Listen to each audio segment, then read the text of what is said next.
తొమ్మిడిహట్టి దగ్గర మరో ప్రాజెక్ట్ ని కట్టి తీరుతామని సీఎం రేవంత్ అన్నారు. తాండూరులోని చివరి ఆయకట్టు వరకు సాగునీరు అందిస్తామన్నారు. గత ప్రభుత్వంలో ప్రాణహిత చేవెళ్ల ప్రాజెక్ట్ నిర్లక్ష్యానికి గురైందన్నారు. ప్రాజెక్ట్ ని పూర్తి చేసి చేవెళ్ల, వికారాబాద్, పరిగి, తాండూరు, కొడంగల్లోని కొంత ప్రాంతానికి సాగునీరు అందిస్తామన్నారు సీఎం రేవంత్. గోదావరి నదిపై ప్రాణహిత చేవెళ్ల ప్రాజెక్ట్ వైఎస్ఆర్ కళ అన్నారు. అలాగే కృష్ణా నదిపై ప్రారంభించిన ఎస్ఎల్బీసీ టన్నల్ ని పూర్తి చేస్తామన్నారు సీఎం రేవంత్.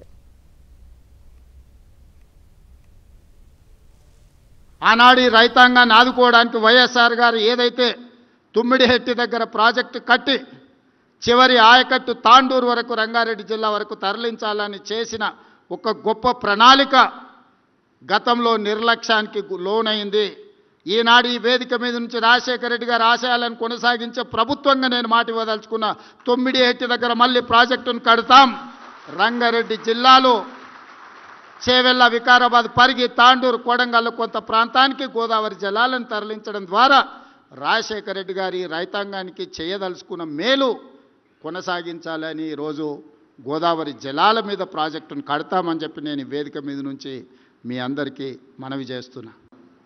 ఈరోజు కూడా కృష్ణానది మీద రాజశేఖర రెడ్డి గారు ప్రారంభించిన ఎస్ఎల్బీసీ టన్నెల్ ఏదైతే ఆగిపోయిందో, ఆనాడు ఒక గొప్ప సంకల్పంతో రాజశేఖర రెడ్డి గారు ప్రారంభించిన ఎస్ఎల్బీసీ టన్నెల్ని మా ప్రభుత్వం పూర్తి చేస్తుంది. ఆ కార్యక్రమాన్ని ముందుకు తీసుకువెళ్తాము. గోదావరి జలాల మీద ప్రారంభించిన ప్రాణహిత చేవెళ్ల ప్రాజెక్టును పూర్తి చేసే బాధ్యత మాది, మా ప్రభుత్వాన్ని.